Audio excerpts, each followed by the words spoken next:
Now on BBC News, more on our BBC 100 Women series. Gillard made history when she became Australia's first female Prime Minister, but her time in office was no easy ride, overshadowed by misogynistic and sexist attacks. Since leaving office, she's sought to advance the cause of women and girls through the promotion of education. In this special 100 Women interview, I asked her to draw on her personal experience as well as give advice to women globally who are trying to break through their own professional glass ceilings.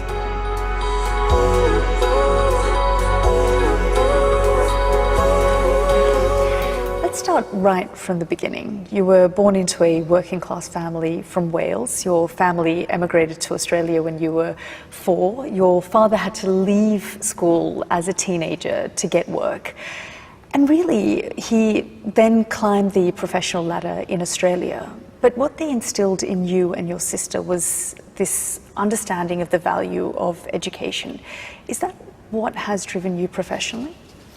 Yes, in many ways I think it is. In my family home we were certainly taught that, every day of school was a privilege, and both my parents left school early for different reasons. Dad simply because of poverty, Mum because she was very unwell as a child and there was no system back then for still holding her in education. So it was that sort of love of education that led me to take my first politically active steps, which were a long time ago now, when I was an undergraduate at Adelaide University. And in my second year, so the first year I just sort of worked out what it was like to be at a university, but then in the second year there was some big education funding cutbacks from a Conservative government, and I thought that was really wrong, so I got involved in a protest campaign. So if it hadn't been that, who knows whether I would ever have got politically involved at the level that I ultimately did. Because you trained as a lawyer in quite a fierce environment. Do you think that sort of prepared you for your political career? I was always involved in putting arguments. I was a high school debater, one of the nerdy kids, a high school debater, and I liked in student politics the, cut and thrust of it. You would have, little elections and things like that, but you would have to put forward your case and try and persuade people of it. And of course the law gives you the opportunity to sharpen your ability to put an argument. So all of those things I think came together to help by the time I was, standing up in the House of Representatives trying to put a case before the Parliament. You're seen as a trailblazer, a history maker. You were Australia's first female Prime Minister. And then since leaving office, you've said to a lot of women who want to go into politics, look, go for it. But you've also repeatedly said there's this other bit, the misogyny bit, the sexism bit. Don't pretend that it isn't there. I mean, were you prepared for the kind of attacks that you came under? No, I wasn't, and I sort of entered into Parliament not having really felt in a personal way sexism or misogyny. Of course I knew it existed. I was an active feminist at university. I thought the rate of change would be pretty fast, and if you'd asked me back then, will all of this be fixed by the time you're in your 40s or 50s, I would have said yes, absolutely, it'll all be fixed by then. But I did go into a law firm which was overwhelmingly male at the leadership level, but even with that I didn't really feel directly sexism. So by the time I was Prime Minister and the sort of gendered abuse was flying, it did take me aback that it could get as bad as that, and that there was still so much sexism lying under the surface of our society, and I think many other societies around the world. And when it came to a woman leader, it sort of broke through. Why were you surprised? I mean, Australia is quite a patriarchal society. As advanced as it is, that's just a fact. Well, I have to go all defence of my country at this point. I think Australia is very similar to many, countries at a similar stage of development and democracies, which is that we still don't have anywhere near 50% women in Parliament. Women aren't well represented on corporate boards as CEOs, increasingly well represented in the law but not in the news media, still not represented equally in technology. I think we share all of those factors with the world. Yes, it's a blokey culture, and many of our turns of phrase are, sort of male, mateship, masculine turns of phrase. I never felt alienated by any of that, and I don't feel alienated by that now. What took me by surprise was something much more pointed and much sharper. What was that? Oh, well, really, it was the kind of go-to gendered insult, the, signs outside Parliament House saying, ditch the witch, meaning me, referring to me as a bitch, the way in which there were pornographic cartoons circulated about me, the incredibly vile and often violent things said on social media, the fact that much of the imagery that was woven around me in the Parliament and in the media was, when you look at it, gendered at its centre. All of that was, more than I was expecting.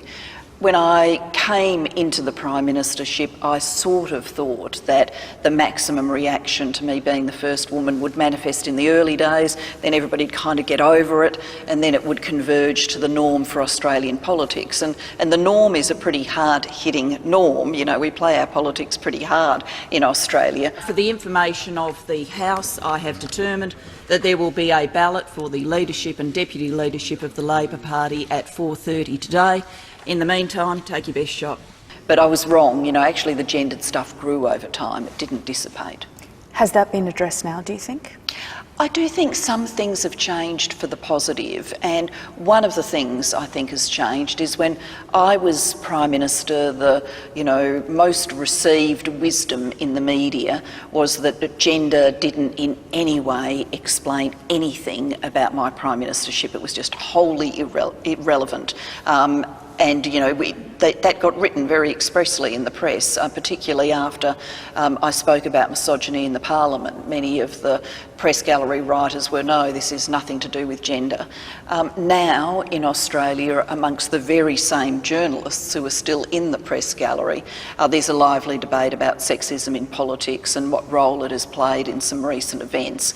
So I think that that's progress, that people are actually looking at something happening on a political stage and asking themselves the question, is gender playing a role here? Well, I hope the Leader of the Opposition has got a piece of paper and he is writing out his resignation. Because if he wants to know what misogyny looks like in modern Australia, he doesn't need a motion in the House of Representatives, he needs a mirror.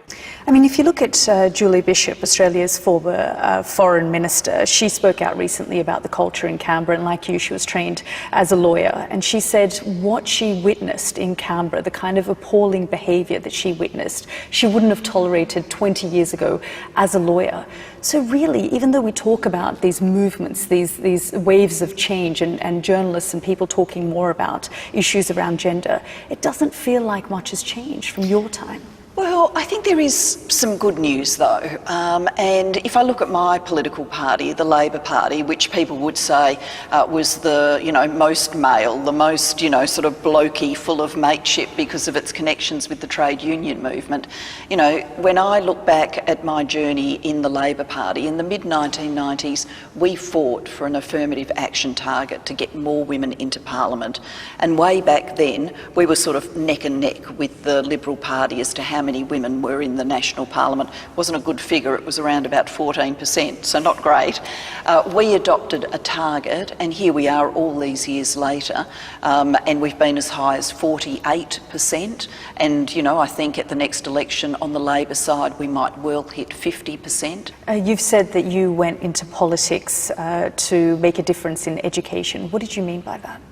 Well, because it was the, big golden thread for me, the thing that got me motivated to first raise my voice politically, it was incredibly important to me that I was involved in discussions about, the politics of opportunity. It's always sat very heavily with me that, we migrated to Adelaide, my parents didn't know anything about the city, we didn't have any relatives in the city. It was a condition of our migration that you had a housing deposit. They picked a house, could have been anywhere else in Adelaide, they just happened to pick that house. And fortunately for me, the government schools that we were in the zoned district for were great government schools. If my parents had gone, oh no, let's go to that suburb or that suburb or that suburb, everything could have been different. And that lottery of postcode and opportunity has always offended me, and it was something that I was very determined through politics to make a difference to. You've talked about the importance of women being empowered. The only way that they can be empowered is through girls getting an education. Shouldn't we be focusing on boys and their education to change society?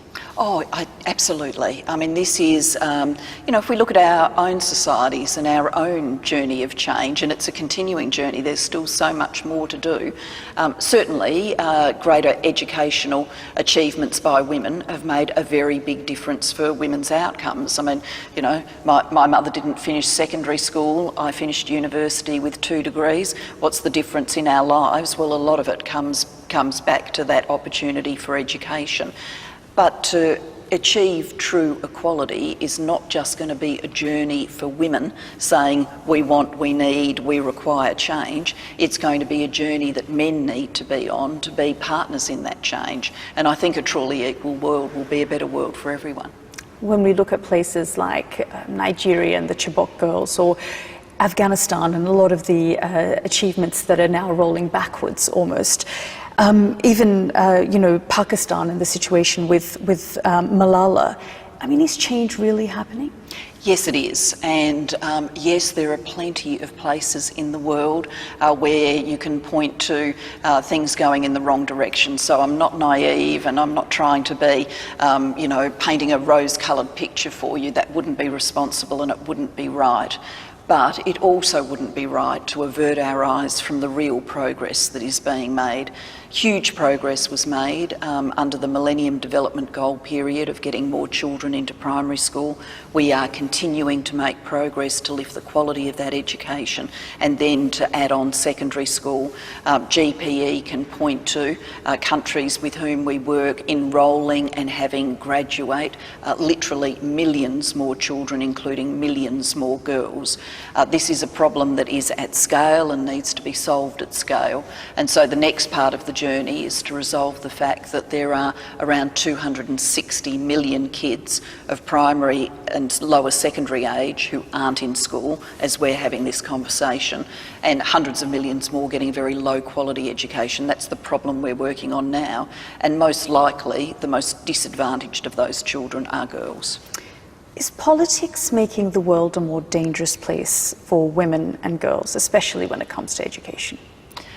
I don't think you just say politics. I think that there are some places in the world, and Nigeria, Boko Haram, the shooting of Malala, you're right about all of those examples, where community attitudes, potentially politics, using that sort of broader label of politics, is making it more difficult for girls. But there are plenty of places in the world where governments are working strongly for development and change, including girls' education. And I've had the privilege of travelling in some of those places, Rwanda, Senegal, all around the world, Cambodia and many other examples where you can literally see the change in front of your eyes. It's not just in the developing world though, is it? I mean, if you look at the developed world, advanced societies, I mean, we are seeing this shift to the right, which is putting a lot of focus on maternal rights, reproductive rights, and this sort of wave of populism that we're facing today. I mean, don't you think that that's impacting women as well? Yes, I do. And I think we've just got to be very clear about, what problem is it that we're trying to solve. I mean, in developing countries, I do think it starts with educating a girl. The journey of change starts with educating a girl. In our own societies like Australia, actually when you look at the education statistics now, often in university courses and many other non-university courses, more women are taking them and coming to the completion line and getting their qualifications than men. So the further disadvantage and political debate in those worlds, the gendered part, is no longer a function of no access to education, it's about other things. And yes, there's the sort of movement from parts of the political right to view, arguments about gender equality as, sort of political correctness, irritating, gone too far. But for all of that, there's also a huge wave of activism and energy for change. Just finally on the issue of populism, I mean, Donald Trump comes to mind. What do you think of his attitude towards women? Well, clearly his views about gender equality, his views about women, about family planning, we don't have anything in common. But I also think, if we're analysing the politics of this moment, Donald Trump in many ways is a symptom of the politics of this moment, not the cause. There is around the world a lot of anxiety, indeed anger, about globalisation, the impacts of the Great Recession, the global financial crisis, austerity policies, communities feeling left behind, like they're losing their identity, and democratic politics not responding well enough to those agendas, so that when the anger comes up and it gives you Donald Trump and it gives you Brexit and it gives you votes for the parties of the hard right in Europe. So it's that sense of being left behind that we've got to be thinking about and analysing and working to overcome. You've talked about the Me Too movement, Time's Up, and that they really are a response to the sorts of things that you're talking about now. But for those people who are sceptical about these movements and sort of say, well, women just need to toughen up, and they criticise these types of movements as just hashtags. I mean, what do you think about that? I don't think you solve problems unless you're talking about them. If they're behind closed doors in secret, then they never get resolved. And so the good thing about Me Too is it's, in an incredible global sense, bringing to the forefront stories and women's real life experiences in a way which means it's harder to ignore them the way they've been ignored in the past. So, if we're going to solve big problems, let's get it out there and talking about them.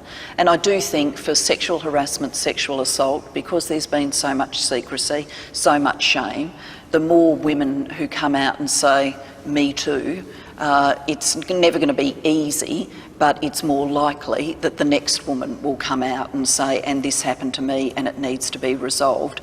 And I think that culture is what is going to get us to a new and better place. You've talked about the changes in feminism and gender equality. You've actually said it's in reverse and that women should be prepared for a backlash. What did you mean by that? Oh, I think we're seeing that. This is the complexity of the political moment, and really it's something we learn from history too.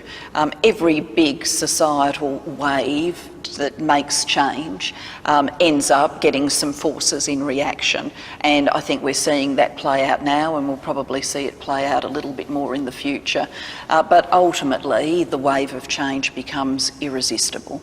And so, if you look at the earlier demands of the women's movement, the earlier waves of feminism, demands for equal pay for equal work was apparently going to bankrupt businesses and end economies. Now, of course, we look back at that and say, how could any rational person have ever argued against that? The demands to change settings that said if you got married, you had to resign your job. People said, no, if we don't have women resigning when they're married, then men aren't going to get jobs, boys aren't going to get jobs. It looks ridiculous to us now. And many of the things that are being said in this moment about the contemporary claims of women, of wanting, equal access to positions of power, the gender pay gap closed, safe workplaces and being treated always with respect. I think in, 10, 15, 20 years, we're going to look back on this moment and say, how could anybody have ever argued against any of that? I'm just going to read out some stats to you. I mean, globally, women make up 23% of national parliamentarians, 26% of news media leaders, 27% of judges, 15% of corporate board members, and 9% of senior IT leaders around the world. I mean, there are some exceptions, but these numbers are pretty grim. They're pretty grim, and the rate of change is not what one would like to see either. In some areas, women in politics, progress has stalled. Rates of change in things like the number of women senior managers, we've seen a 1% increase in a decade. So, there is a lot to do. I think when we look at all of those statistics, we're actually at the stage where we need some new tools to make a difference. In many cases, people have done some of the obvious things, you know, to try and encourage more women into these occupations, into politics. Now we need to get to the deeper causes that are locking women out, and particularly locking them from coming up to the most senior levels. And I'm very pleased to be spending some of my time on that. You've spoken about social media being used as a tool to bring down women in leadership roles. Is that something that you experienced? Oh yes, I mean, you know, the evidence here is very clear that women in publicly exposed occupations, whether it's politics, journalists, you know, the nature of their social media feeds, the abuse is much heavier and much harder. Do you still get it? Oh yes, from time to time. Obviously I'm less exposed than I used to be. I think we've got to be very thoughtful about how, as women, we personally respond to this. It worries me that women, you know, engage with social media in such a deep way that it ends up dissuading them from being in the public square, that it actually takes them out of the public square because it's so vile. I do think, you know, you can limit how much you look at, and you probably should limit how much you look at so that it's not buffeting you off track. But it does say something about the sexism and misogyny that lies under the surface, that people with the benefit of anonymity will put such disgusting things, and often violent things too, on social media. But is that something that's out of our control now? I mean, it's something that we sort of have to live with in our daily lives and in leadership roles. So is that something that women just have to deal with? I think, frankly, for a period of time, women in leadership roles, in publicly exposed roles, will be in that situation. There's no thing that we can just say, you know, click, let's do. I do think there are some things for the major technology companies to think about what is still allowed to be posted and left there. And over time, I think as we try and push forward on gender equality, the nature of the social media feed will almost be like a temperature take about how much of a difference have we made, how many hearts and minds have really been changed around gender equality issues. Perhaps your most famous moment in politics was when you stood up against your opponent, Tony Abbott, and called him out for the misogyny and sexism that you faced in Parliament daily. It's had 3 million views or something like that on YouTube. It's gone viral. I will not be lectured about sexism and misogyny by this man. I will not. And the government will not be lectured about sexism and misogyny by this man. Not now. Do you sometimes wish you were remembered for doing something else? Yes, and I used to, particularly as I travelled, you know, you'd get women who would rush over to talk to you about that speech, and that still happens to me. And there was a period when I was immediately post-politics that I would think to myself, you know, I was in the Parliament for 15 years, I was Deputy Prime Minister for 3 years, I was Prime Minister for 3 years, we did some incredibly big things, you know, nation-changing things, and apparently it all comes down to one speech. But I'm at peace with it now, in the sense that I know that that speech has come to mean a lot to many women. And of the women who, you know, will dive through traffic to talk to me when I'm overseas, often it's the only thing they know about Australian politics. Sometimes it's one of the few things they know about Australia, apart from, you know, kangaroos and all the rest of it. And so you've got to end up being quite proud of that. I have to ask, I mean, is there something about your old job that you miss? Oh yeah, there are things that I miss. You know, there's no greater capacity to put your values into action than politics, and that's one of the reasons that I do talk it up to young women and to girls to think about as a career. You get to change things you care about, and so yeah, I miss that. I miss the sense of, you know, common cause with the best of my colleagues. It's a very bonding experience with the people around you. You make, you know, great friendships in politics, and so I miss the intensity in some ways of that environment. But I don't miss the sheer relentlessness of it, and with all due respect, I don't miss the media intrusion. And I do feel like I'm getting on with some big challenges. Global Partnership for Education, educating girls, the Global Institute for Women's Leadership at King's College, because if we can educate girls, I want to see them come through to the top in all areas of life. And of course, back home in Australia, I'm very pleased to be making a contribution on the debate and discussion and service innovation we need around mental health through chairing Beyond Blue. Prime Minister Gillard, thank you for your time. Thank you very much.